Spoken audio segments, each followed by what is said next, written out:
Olá, meus amigos e minhas amigas, seus loucos da cabeça pelo Cruzeiro, como é que vocês estão? Estamos aqui em mais um vídeo no canal do Camarote Esportivo com notícias atualizadíssimas sobre o Cruzeiro. Antes de começarmos o nosso vídeo, eu peço à Nação Celeste que não se esqueçam de deixar o seu like e também de se inscrever aqui no nosso canal caso não forem inscritos. Por quê? Porque o nosso crescimento só depende da nossa família, da Nação Celeste, ou seja, estamos em excelentes mãos. Conto com o apoio de vocês. E por último, eu gostaria de falar sobre o OneFootball, que é o patrocinador do nosso canal. Tem o campeonato alemão voltando por agora, tem o campeonato francês também. Quer acompanhar Neymar, Messi, Mbappé em uma só liga, ao vivo e totalmente gratuito? Só no OneFootball tem isso. É só entrar na aba Assista e em menos de 10 segundos você já vai estar online. Galera, eu só recomendo coisas boas. Não pode ficar de fora do aplicativo do OneFootball. O link está aqui na descrição só para vocês baixarem e dar essa moral pro app e pro seu parceiro aqui também. Duas informações para a nação do jornalista Jorge Nicola. Primeiro, ele informou para nós neste final de semana de que conversou com o Pedro Lourenço do Supermercados BH e perguntou para ele se ele estaria disposto a pagar a dívida na FIFA do Cruzeiro.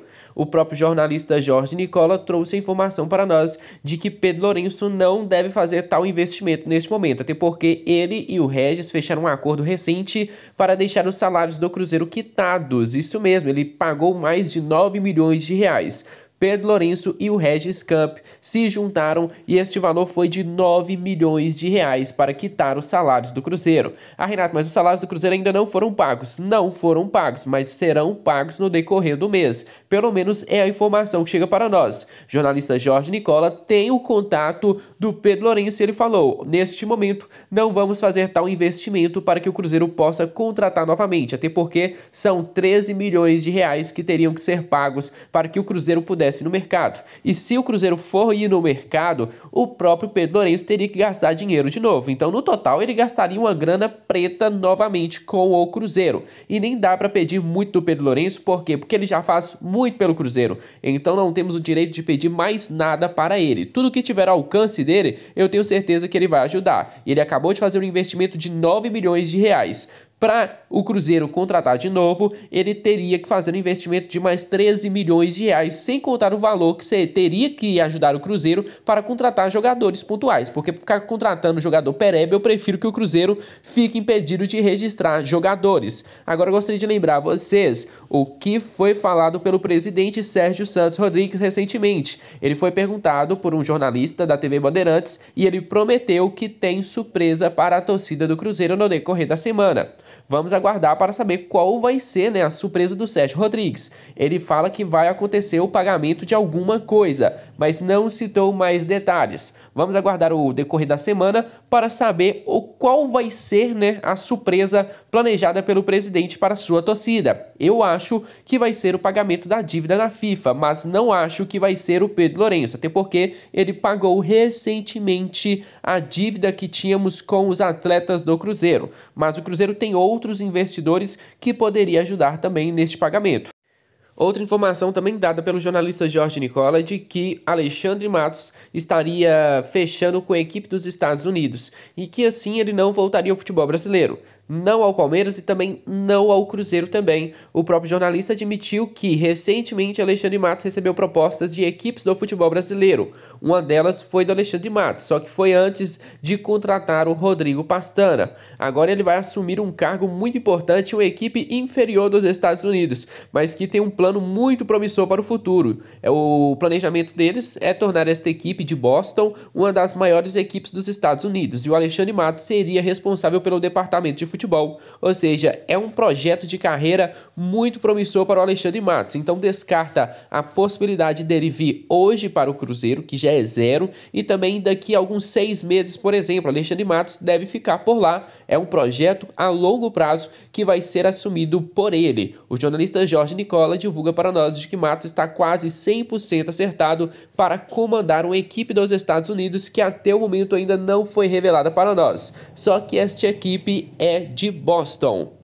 Seguinte, nação, acredite se quiser, mas amanhã já tem jogo do Cruzeiro de novo. Isso mesmo, com um piscar de olhos já tem mais um jogo do Cruzeiro, para nossa alegria. E olha só, como vamos pegar o Náutico, que voltou a perder por 2-0 recentemente para o Avaí. Nos últimos 8 jogos, o Náutico venceu apenas um jogo. São 4 derrotas seguidas. O jogo será na terça, nos Aflitos, em Recife. Bruno José volta ao time titular do Cruzeiro. Jean Vitor está suspenso e Matheus Pereira deve entrar como titular. Já vou avisando, se o Cruzeiro entrar com Rafael Sobis de titular, Eduardo Brock e Rômulo no meio de campo, pode entregar logo a vitória para o Náutico. Ah, mas o Náutico já tem 4 jogos que não vence. Cara, o Cruzeiro conseguiu empatar dentro de casa com o Vitória, que é um time muito inferior ao Náutico. Tem possibilidade de vencer? Tem, mas tem que organizar dentro de campo. Se o Sobis estiver de titular, pode descartar esta possibilidade. Outra situação também, só para pontuar aqui para vocês, é de que o volante Matheus Neres é o segundo a testar positivo e vai ficar fora dos próximos jogos do Cruzeiro. Desejo toda boa recuperação aí para o Matheus Neres, que ele esteja à disposição do Cruzeiro o mais rápido possível. Diferente do Marcinho, né, que era um jogador muito utilizado, o Matheus Neres fica um pouco mais afastado. Por quê? Porque ele já não era tão utilizado no elenco do Cruzeiro. Então, provavelmente, ele já não seria nem sequer relacionado para a próxima partida. Eu que falei para vocês aí de casa que o time do Náutico teria sim uma caída durante o Campeonato Brasileiro, até porque não tinha elenco para ficar sempre no topo. Foi uma grande surpresa para todos nós o início do Náutico. Hoje eles nem sequer estão mais no G4. O Náutico tinha o Eric no ataque, Chiesa, Giancarlo, tinha uma boa zaga. Sabe o que aconteceu? Eles tinham apenas um bom time e não um bom elenco. O zagueiro saiu, Eric foi para o Ceará, então Chiesa se machucou e o time foi perdendo peças importantes. E o resultado foi dando aí dentro de campo. Hoje o Náutico está fora até mesmo da zona de classificação. Vou pegar aqui para vocês a lista dos relacionados do Cruzeiro para o próximo jogo. Terá Lucas França, Fábio e Vinícius no gol. Os zagueiros são Eduardo Brock, Joseph, Léo Santos e Ramon.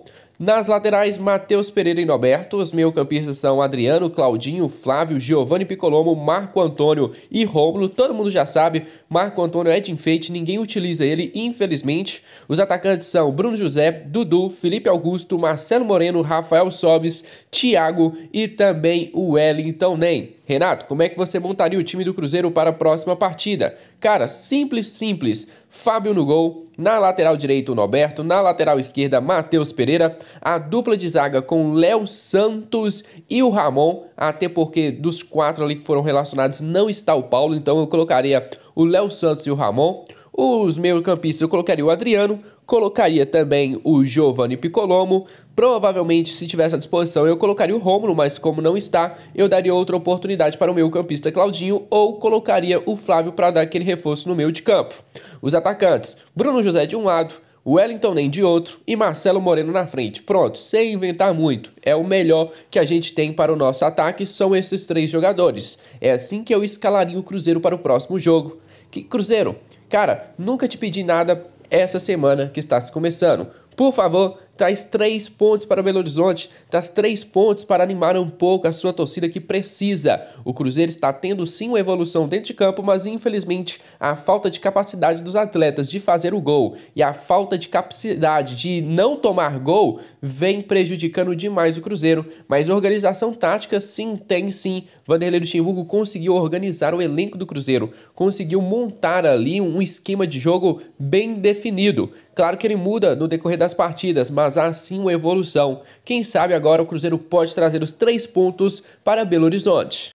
Seguinte, eu acompanho muito o futebol brasileiro, sou fã do futebol brasileiro e vim acompanhando também a reação dos torcedores do Ceará com as partidas feitas até o momento pelo atacante Ayrton, ex-Cruzeiro. Para falar a verdade, o jogador pertence ao Cruzeiro e está emprestado ao Ceará. Ele já fez 3 partidas, nenhum gol, nenhuma assistência, mas parece que a torcida do Ceará já está um pouco revoltada com esta contratação. Olha só as palavras de pessoas no Twitter sobre o jogador Ayrton. Ayrton, o Peba do Ceará. Eu tinha esquecido deste Ayrton. Outros comentários também falavam: Eric e Ayrton são 2 seres incapazes de tocar uma bola. Outro comentário já fala: já pode devolver este Ayrton pro Cruzeiro, maluco horroroso. Outro comentário: Eric ainda demonstra ter habilidade, mas esse Ayrton, meu Deus. Mais comentários: esse Ayrton passou por um setor de análise? Como assim foi contratado pelo Ceará? Esse Ayrton aí que veio do Cruzeiro, minha Nossa Senhora. São alguns dos diversos comentários sobre o atacante Ayrton, jogador que fez apenas 3 partidas pelo Ceará e mesmo assim está sendo muito questionado já pela torcida. Ayrton, acredito no teu potencial, sei que você pode dar a volta por cima, mas se não, pede pro Ceará te devolver, porque aqui pelo menos você faz falta. No decorrer dos jogos eu tenho que ver Felipe Augusto entrando no time titular, entendeu? Então pelo menos aqui você seria uma peça importante para entrar no decorrer das partidas, mas é uma possibilidade que não existe neste momento, até porque tem apenas 3 jogos pelo Ceará. A torcida já criticou e já achou o desempenho do Ayrton muito fraco, mas nós sabemos que ele tem potencial para dar a volta por cima. Toda sorte do mundo ao Ayrton lá no Ceará. Ontem na ação, o Cruzeiro venceu o Ceará pelo Campeonato Brasileiro Sub-20. Uma coisa que me deixou bastante contente é os garotos das categorias de base do Cruzeiro que estão no profissional e não estão tendo oportunidades, eles voltando para o Sub-20 para reforçar a equipe. Olha só, o zagueiro Everton fez uma excelente partida. Falei para vocês e volto a repetir, o Everton ainda não está pronto para o time principal do Cruzeiro. Ele se mostra um pouco afobado, mas ele tem que treinar isso, ele tem que fazer a transição e não adianta subir ele antes da hora. Ele tem apenas 18 anos de idade, jogou demais mesmo, fazendo uma partida bem segura, demonstrando ter velocidade na marcação e, acima de tudo, uma excelente saída de bola. O Everton foi um dos melhores jogadores do time naquela partida. Cruzeiro que ainda não tem a melhor colocação no Campeonato Brasileiro Sub-20, acho que só está na 12ª, mas já é a segunda vitória consecutiva, venceu o São Paulo, venceu o Ceará agora, tem que dar destaque principalmente para a defesa do Cruzeiro, que passou essas partidas aí mostrando uma boa solidez dentro de campo. Agora vamos aguardar, o Everton tá lá, o Paulo também recebeu oportunidades, então eles têm que ter mais tempo dentro de campo, entendeu? Eles não podem ficar na reserva no Sub-20 e também na reserva no time principal. Mas só deixando para vocês como fiquei feliz com a vitória da garotada do Cruzeiro diante do Ceará. Esse jogo aconteceu ontem às 3 horas da tarde, acompanhei e, claro, eu sempre fico de olho nos garotos das categorias de base do Cruzeiro, até porque eles são o futuro nosso na manhã. Presta atenção, nação, uma curiosidade para vocês aí de casa. O cantor Gustavo Lima estava nos Estados Unidos, em Boston, fazendo um show. Isso mesmo, show presencial, até porque lá nos Estados Unidos a pandemia já está em estágio final. E ele estava com aquela camisa no ombro, né, do Cruzeiro, a camisa do Centenário, a belíssima camisa do Centenário. Mas o que chamou mais atenção é ele cantando a música Você Fica Me Iludindo, com a camisa do Cruzeiro no ombro. Ele que é cruzeirense fanático, já admitiu para todos, também é garoto propaganda do Supermercados BH e grande amigo do Pedro Lourenço. Ou seja, ele estava lá com aquela camisa belíssima do Centenário, cantando Você Fica Me Iludindo. Realmente, Gustavo, o Cruzeiro ultimamente só nos ilude. E como diz a sua própria música, eu só tô feliz quando o meu time vence, cara. Então tá difícil para todo mundo, tá difícil também para o Gustavo Lima. O ex-treinador do Cruzeiro, Felipe Conceição, vem fazendo um bom serviço lá no Remo. Em 9 jogos, desde que ele assumiu a equipe, ele marcou apenas 2 pontos a menos do que o Cruzeiro em 18 partidas. Ou seja, Felipe Conceição faz sim um bom campeonato. É um treinador que recuperou o Remo e hoje está à frente do Cruzeiro na zona de classificação. O Cruzeiro está em 16º com 18 pontos, apenas 2 pontos da zona de rebaixamento. E o Remo está em 13º colocado com 23 pontos, a 7 pontos da zona de classificação. Então você pode perceber que o Felipe Conceição faz um bom serviço no Remo, para falar a verdade, um grande serviço, que se você for pegar o elenco do Remo peça por peça, cara, ele está tirando água da pedra. Entendeu? O elenco do Remo é fraquíssimo e ele está conseguindo fazer com que aquela equipe desempenhe um bom futebol dentro de campo. Já são 9 jogos no comando por lá. O Felipe Conceição, que saiu do Cruzeiro muito questionado, eu particularmente pedi a saída dele diversas vezes, até porque não estava mais aguentando o Felipe Conceição. Mas então quer dizer o quê, Renato? Que o problema era o Cruzeiro? Em parte sim, o problema é o Cruzeiro. Felipe Conceição tinha um elenco muito fraco à sua mão, mas por outro lado, Felipe Conceição é um treinador de time pequeno. Por que de time pequeno? É aquele treinador que se destaca em um time pequeno, consegue bons resultados e quando recebe a oportunidade de treinar um time grande, ele vai lá e mela e começa tudo de novo. Volta para o time pequeno, tenta fazer um bom serviço, recebe a oportunidade em um time de maior expressão e começa do zero de novo. Fica pouco tempo por lá, é demitido e volta para um time pequeno de novo. Felipe Conceição vem fazendo um excelente trabalho, porém não gostaria de ver ele no Cruzeiro nem pintado de ouro novamente. Então é isso, família. Desde já agradeço muito a vocês aí de casa pela sua participação em mais um vídeo do nosso canal. Gostaria realmente de apertar a mão de todos vocês que vêm dado este grande apoio para o nosso canal, para o nosso crescimento. Muito obrigado mesmo. Não se esqueça novamente de deixar o seu like e também de se inscrever aqui no nosso canal caso não forem inscritos. Espero todos vocês no próximo vídeo. Um grande abraço e até o próximo. Fui!